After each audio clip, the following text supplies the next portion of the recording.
bagaimana manusia bisa menghafal Quran dengan diberi kemudahan dan diberi keberkahan. Ada satu kitab berjudul Auladuna Kaifa Yahfadunal Quran. Anak-anak kita, bagaimana mereka menghafal Al-Quran. Pertama, di dalam kitab tersebut di halaman 103 bahwa menghafal Al-Quran pertama ikhtiyarus syekh al-mutkin, memilih guru yang mutkin. Mutkin itu mengukuhkan bacanya, mahir membaca Quran, mahir hafalannya, sempurna hafalannya. Digambarkan di sini al-mutkinin al-mujawwidin, kuat hafalannya dengan baik, bertajwid, ahlat tuqa wassalah, guru-guru yang bertakwa dan guru-guru yang salih, waddin, ahli agama, karena akan mempengaruhi pada murid-muridnya dalam hafalan Al-Quran dan ibadah dengan Al-Quran dan pengamalan Al-Quran. Sebagai ilustrasi kasus, di halaman 103 diceritakan ada seorang sahabat Nabi Abdullah bin Mas'ud sedang lewat di satu tempat di kota Kufah, Irak, mendengar ada seorang penyanyi yang bernama Rodan, pakai huruf Rodan, sedang bernyanyi, menabuh alat musiknya, instrumen musiknya, dikelilingi dengan orang-orang fasik, dengan minuman keras, suaranya bagus. Abdullah bin Mas'ud lewat dan menyayangkan suara yang bagus ini alangkah dipakai bukan untuk maksiat, tetapi dipakai untuk membaca Al-Quran. Mendengar kritikan Abdullah bin Mas'ud ini, pemuda ini mendapatkan hidayah dari Allah. Seketika itu pemuda ini memukulkan alat musik petiknya itu pada tanah dan memecahnya, dan bergegas menghampiri Abdullah bin Mas'ud, menangis di depan Abdullah bin Mas'ud, dan akhirnya menjadi muridnya Abdullah bin Mas'ud, dan akhirnya mengambil ilmu Al-Quran, mengaji Al-Quran, dan menjadi ulama besar. Ini kasus juga dikutip oleh Syekh Abdul Qadir Al-Jilani dalam kitabnya Ghunyatul Talibin di jilid 2 terbitan Istanbul, Turki, halaman 141, tetapi namanya bukan Rodan tapi Zadan. Zadan yang akhirnya menjadi ulama besar, menjadi muridnya Abdullah bin Mas'ud. Bahkan Zadan di sini disebutkan dalam Ghunyatul Talibin Syekh Abdul Qadir Al-Jilani. Zadan ini akhirnya juga menjadi muridnya Salman Al-Farisi radhiyallahu anhu. Yang kedua, ikhtiyarul mushaf, memilih mushaf Al-Quran, yakni para penghafal Al-Quran ini memilih mushaf yang bagus, dengan tanda baca yang bagus, tanda berhenti yang bagus, yang sempurna, dan terbitan yang bagus, dan istiqomah dalam satu bentuk itu. Jangan bergonta-ganti mushaf, karena ada satu mushaf, satu halaman, isna asyara satran, 12 baris ayatnya. Ada satu mushaf khamsata asyara syatran, 15 baris. Ada yang kurang, ada yang lebih. Dan ini kalau dipakai hafalan Al-Quran dan bergonta-ganti akan bingung mengingat ayat-ayat yang dihafal. Karena satu halaman Al-Quran dari satu penerbit dengan penerbit yang lain, jumlah ayatnya satu halaman per halaman itu jumlahnya berbeda, kemudian barisnya berbeda. Dan memilih mushaf ini disertai dengan hormat kepada mushaf Al-Quran.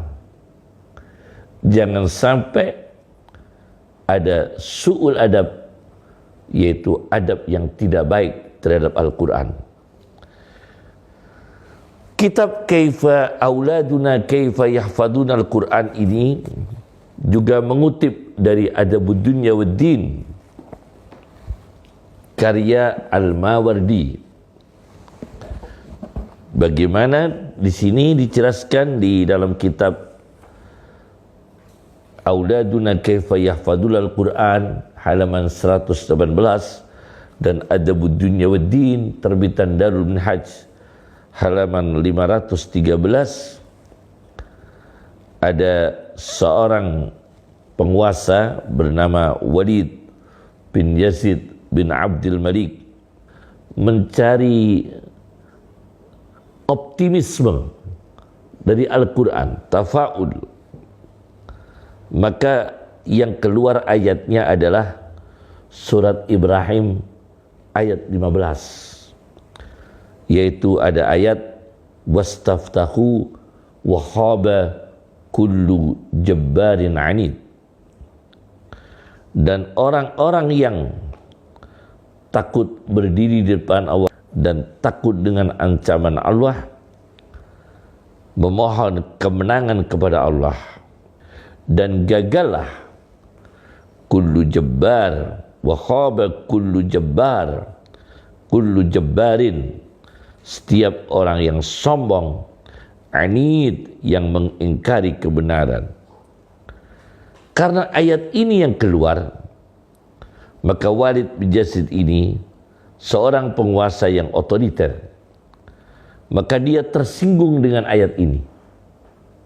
Karena ayat ini mengatakan gagallah orang-orang yang lalim, yang sombong, yang diktator, yang otoriter, yang mengingkari kebenaran. Jabbar itu orang yang sombong, pemaksa, otoriter. Adid yang mengingkari kebenaran. Maka Walid bin Yazid bin Abdul Malik ini merobek-robek mushaf. Apa akibatnya dari perilaku itu, ketidaksopanan itu terhadap Al-Quran? Tidak lama kemudian Walid bin Yazid bin Abdul Malik ini terbunuh, dan kepalanya ini disalib di atas istananya sendiri dan di atas pagar keliling tembok kotanya sendiri. Yang ketiga, menghafal Al-Quran supaya diberi kemudahan dan berkah, memilih sahabat. Ikhtiyarus Shadiq dalam kitab Auladuna Kaifa Yahfaduna Al-Quran halaman 125. Bagaimana memilih ini? Karena kalau sama-sama bertemu dengan penghafal, saling mendarus, saling mengingatkan. Mana yang dia dilupakan dari ayat-ayat Al-Quran, diingatkan oleh sahabatnya yang sama-sama disibukkan menghafal Al-Quran.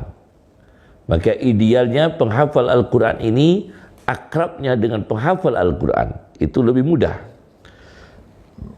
Al-Quran bicara wa ta'awanu 'alal birri wat taqwa, dan saling tolong menolong atas kebaikan dan ketakwaan, termasuk antara penghafal sama penghafal Al-Quran saling memberi motivasi, saling mengingatkan, saling memperbaiki bacaan-bacaan satu sama lainnya.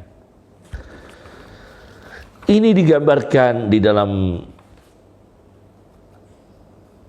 Auladuna kaifa yahfaduna Al-Quran halaman 125, juga mengutip dari Sahihul Bukhari hadis nomor 4997,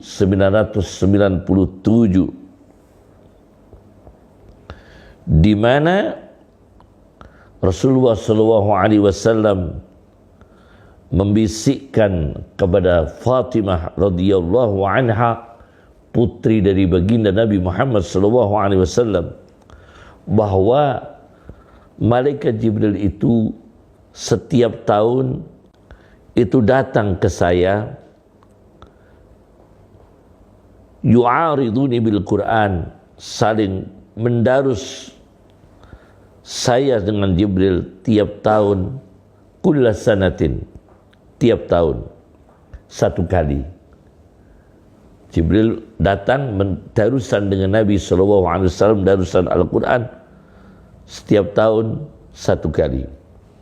Tapi untuk tahun ini Fatimah, wa annahu a'radani al-'am marratain, untuk tahun ini Jibril darusan dengan saya Al-Quran 2 kali dalam setahun.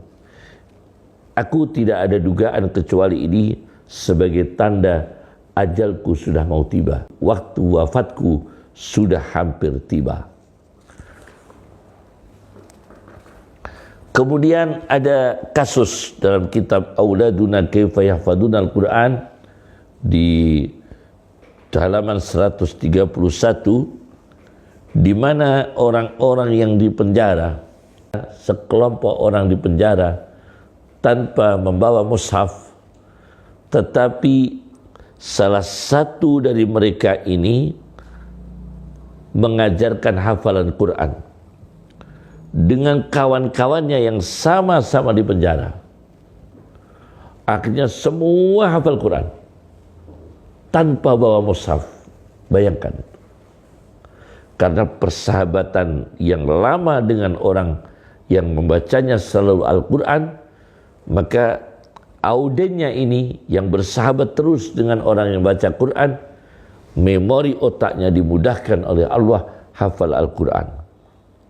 Bahkan seluruh kelompok tadi, satu kelompok tadi yang dipenjara, hafal Quran semua. Hanya satu surat yang belum mereka hafal, surat Al-Anfal. Karena teman yang pertama hafal di antara mereka itu hanya satu surat yang belum hafal, yaitu Al-Anfal. Akhirnya salah satu dari mereka itu keluar untuk menunggu persidangan. Untuk menunggu persidangan, maka dia di halaman pengadilan, salah satu dari mereka yang dipenjara itu yang sudah hafal Quran semua kecuali surat Anfal, ini bertemu di halaman pengadilan dengan seseorang, yang seseorang itu kebetulan punya hafalan surat Anfal. Maka orang yang hafal surat Anfal ini melantunkan surat Anfal, melantunkan surat Anfal dengan suara yang lirih, suara yang sangat pelan, kepada satu orang ini yang dipenjara tadi yang hafalannya kurang surat Anfal. Akhirnya orang yang dipenjara ini menirukan bacaan surat Anfal. Pulang ke penjara sudah hafal dan akhirnya mengajarkan surat Anfal kepada teman-temannya, dan akhirnya seluruhnya hafal 30 juz sempurna. Keempat, memilih tempat, ikhtiyarul makan, mengaji Quran, menghafal Quran, pilihlah tempat. Auladuna kaifa yahfaduna al-Quran di halaman 133 merekomendasikan yaitu tempat yang tenang, jauh dari keramaian dan hiburan, dan jauh dari perkara-perkara yang mencerai-beraikan fikiran. Wa afdalul amakin masajidullah. Tentu yang paling utama menghafal Al-Quran adalah masjid-masjidnya Allah. Di masjid, di musalla, di tempat-tempat sholat. Kelima, ikhtiyaruz zaman, memilih waktu dalam menghafal Al-Quran. Buku Auladuna kaifa yahfaduna Al-Quran halaman 140-141 merekomendasikan yaitu waktu fajar. Itu juga waktu yang baik untuk menghafal Al-Quran. Kemudian muntasifil lail, di tengah-tengah malam juga berpotensi bagus untuk membaca Al-Quran. Kemudian fajar, di waktu fajar. Inna Qur'an al-fajri kana masyhuda. Sesungguhnya membaca Quran di waktu fajar dihadiri malaikat.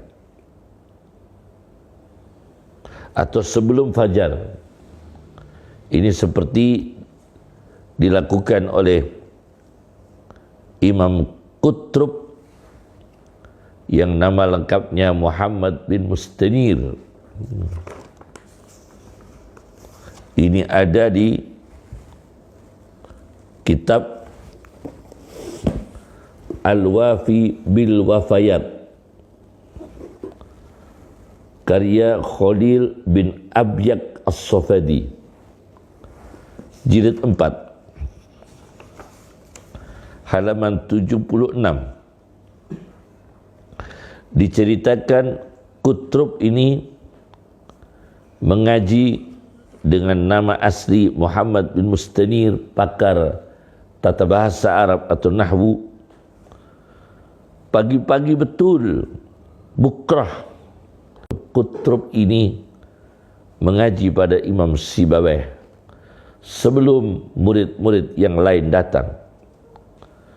Kata Imam Sibawayh, karena datangnya itu belum, murid yang lain belum datang, dia sudah datang. Dan tabkir ini sangat pagi sekali. Maka Imam Sibawayh ini mengatakan, Anda ini jangkrik, seperti jangkrik. Belum siang masih sudah datang, sudah ngaji Quran. Ma anta illa qutrubu lailin. Bukanlah kamu itu melainkan jangkriknya malam. Karena belum terbit matahari, masih pagi sekali, Anda sudah mengaji nahwu pada Imam Sibawayh. Nah, ini berarti pilihannya orang hebat-hebat. Oleh karena itu, membaca Al-Quran, menghafal Al-Quran, yaitu di waktu yang sangat pagi. Sebelum subuh, terutama waktu fajar, kemudian sesudah subuh, kemudian tengah malam. Kemudian ada lagi di dalam kitab yang sama, Auladuna kaifa yahfaduna Al-Quran, mengutip dari Khatib Al-Baghdadi. Khatib Al-Baghdadi, yaitu di dalam kitabnya Al-Faqih wal Mutafaqih. Al-Faqih wal Mutafaqih, Khatib Al-Baghdadi. Di halaman 599 beliau mengatakan fa ajwadul awqat al-ashar, sebaik-baiknya waktu menghafal Al-Quran waktu sahur. Kemudian ditambah waktu intisafin nahar, waktu pertengahan siang. Tapi wa hifdzul lail aslahu min hifdzin nahar, hafalan di waktu malam kalau tidak ngantuk lebih bagus daripada hafalan di waktu siang. Kemudian waktu-waktu agak lapar, tidak lapar yang mengganggu hafalan, tapi agak lapar, tidak kenyang, ini juga waktu yang baik untuk hafalan. Wa auqatul ju', waktu-waktu lapar yang sedang, laparnya tidak lapar yang berat, ahmadul tahaffud, lebih terpuji untuk melakukan hafalan daripada waktu-waktu kenyang. Kemudian Khatib Al-Baghdadi dalam kitabnya Al-Faqih wal Mutafaqih, setelah memberikan pilihan waktu lapar yang tidak berat, itu lebih efektif hafalannya daripada, lebih terpuji untuk menghafal khususnya Al-Quran daripada dalam keadaan kenyang yang berat. Mengutip hadis Nabi SAW, ma mala'a adamiyun wi'aan syatran min batnin, tidaklah ada yang dipenuhi anak cucu Adam sebuah wadah, tidaklah dipenuhi syarran lebih buruk min batnin daripada perut. Jadi perut itu kalau dipenuhi tidak baik. Sabda Rasulullah SAW, hasbubni adama akalatun yuqimna sulbah, cukuplah bagi anak cucu Adam makanan-makanan yang bisa menegakkan tulang belakangnya. Fa in kana la majalah, maka apabila tidak cukup sekedar itu, harus lebih dari sekedar itu, misalnya dia memilih lebih dari makan sekedar untuk menegakkan tulang belakangnya, fasulusan tu'aman, maka sepertiga makanan, wasulusan syaraban, dan sepertiga minuman, wasulusan linafasih, dan sepertiga untuk bernafas. Yang keenam,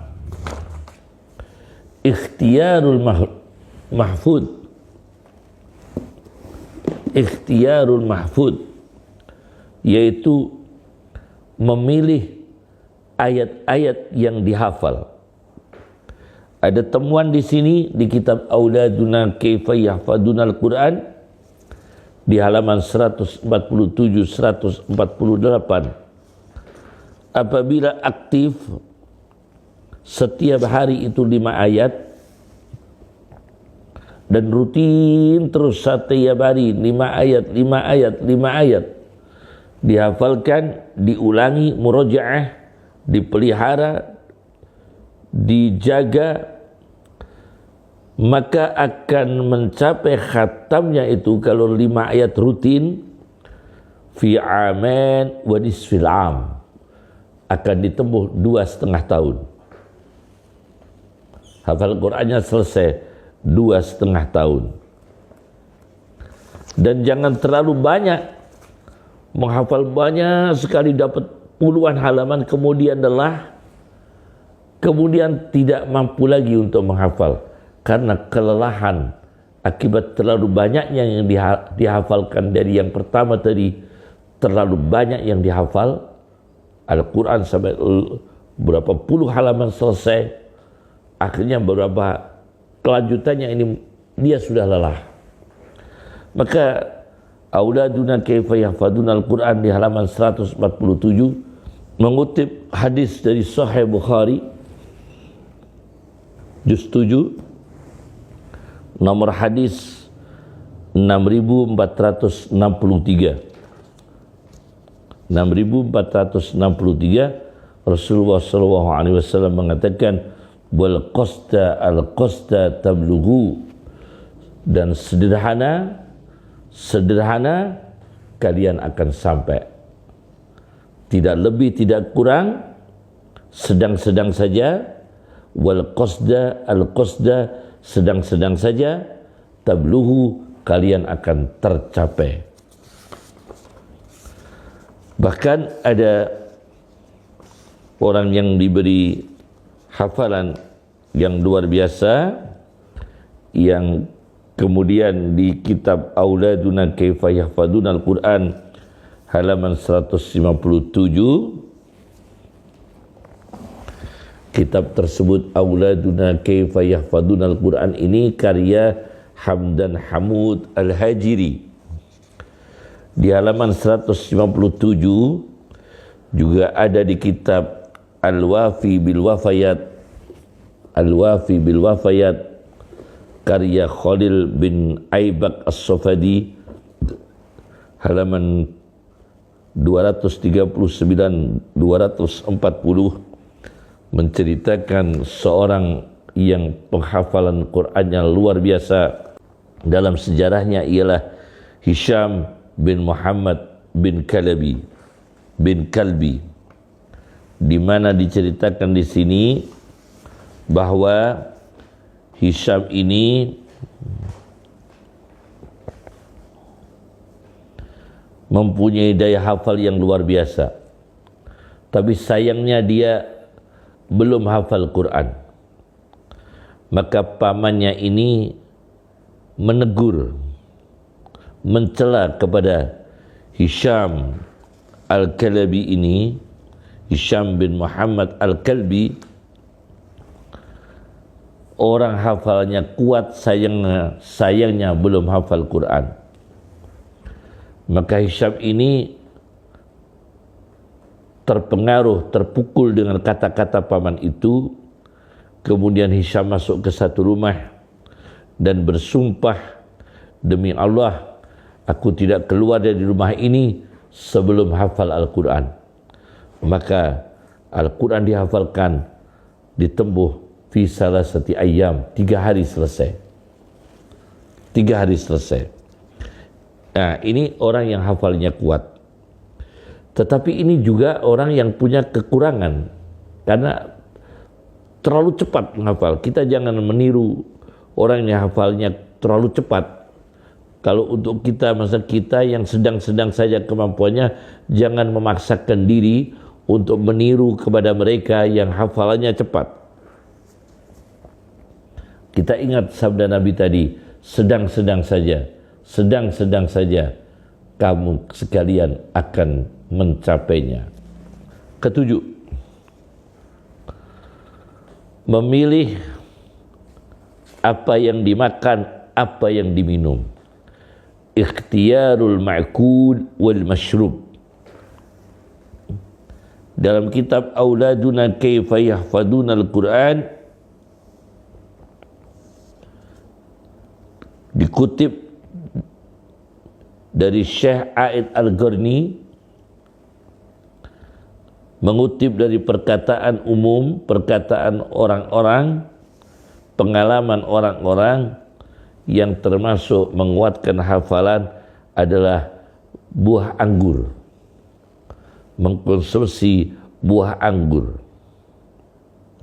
Tapi kemudian yang melemahkan hafalan adalah terlalu banyak mengkonsumsi terong. Akan tetapi A'id Al-Qarni, informasi seperti ini kita jangan meyakini sepenuhnya, kata beliau. Da'uda minaz zabib wal badinjan. Tinggalkanlah kita ini dari keyakinan tentang anggur untuk menguatkan hafalan, terong bisa melemahkan hafalan. Ada faktor yang terpenting hafalan itu, kata beliau A'id Al-Gharni, Dr. A'id Al-Gharni, wattaqullah wa yu'allimukumullah, dan takwalah kalian kepada Allah dan Allah akan memudahkan ilmu kepada kamu sekalian. Kemudian auladuna kaifa yahfaduna al-Quran, mengutip minuman yang baik untuk daya hafal adalah air zam-zam dengan niat. Secara data dalam kitab Auladuna Kaifa Yahfaduna Al-Quran karya Hamdan Hamud Al-Hajiri tadi di halaman 160, kemudian 161, 162 sampai 163. Ibnu Hajar Al-Asqalani ketika minum air zam-zam, beliau berniat, ya Allah, dengan minum air zam-zam ini jadikan aku ini ahli hadis seperti Imam Ad-Dahabi yang punya kitab Siyaru A'lamin Nubala, yang punya kitab Tarikh Islam. Ini niatnya Ibnu Hajar Al-Asqalani yang punya kitab Fathul Bari. Kemudian Jalaluddin As-Suyuti ketika minum air zam-zam, beliau berniat, ya Allah, jadikan kami ini ahli fikih seperti Sirajuddin Al-Bulqini, dan ahli hadis seperti Ibnu Hajar Al-Asqalani. Dan akhirnya terwujud cita-cita beliau dengan minum air zam-zam dengan niat. Air zam-zam dengan niat, ya, dengan niat permohonan kepada Allah Subhanahu wa ta'ala. Kemudian pengalaman lagi ada diceritakan mengutip dari kitab Ad-Daw'ul Lami' li Ahlil Qarni Tasi'. Ad-Daw'ul Lami' li Ahlil Qarni Tasi' karya Imam Muhammad bin Abdurrahman bin Muhammad As-Sakhawi di juz 9 halaman 225, menceritakan tentang kehebatan Ibnul Jazari, seorang pakar qiraah Quran. Ibnul Jazari ini nama lengkapnya Muhammad bin Muhammad bin Muhammad bin Ali bin Yusuf, dikenal dengan Ibnul Jazari. Di dalam kitab Ad-Daw'ul Lami' li Ahlil Qarni Tasi' karya As-Sakhawi, Muhammad bin Abdurrahman bin Muhammad As-Sakhawi, ayahnya Ibnul Jazari ini, ayahnya yaitu Muhammad bin Muhammad itu 40 tahun tidak punya anak. Pernikahan 40 tahun tidak punya anak.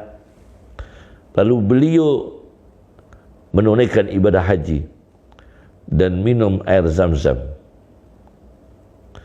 dan niat supaya diberi anak yang alim berilmu.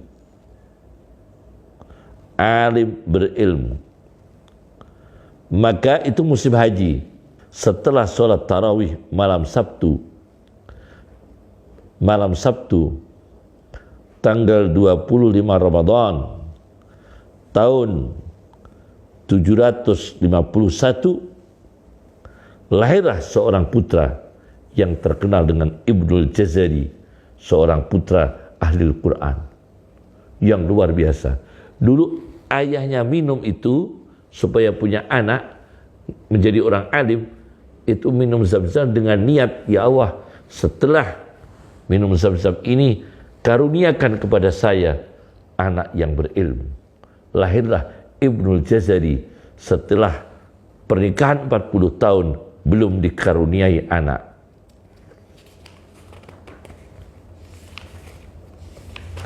Kemudian Sayyidina Ali di dalam kitab Auladuna Kaifa Yahfaduna Al-Quran halaman 162 merekomendasikan seorang yang mengeluh dengan sifat lupanya, dengan pelupa, Sayyidina Ali mengatakan, alika bi albanil baqar, biasakan minum susu sapi untuk menambah daya ingat.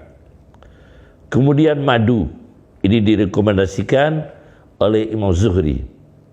Auladuna kaifa yahfaduna al-Quran, halaman 163.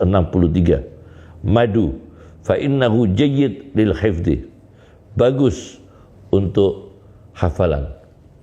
Kemudian di halaman yang sama, rekomendasi dari Dr.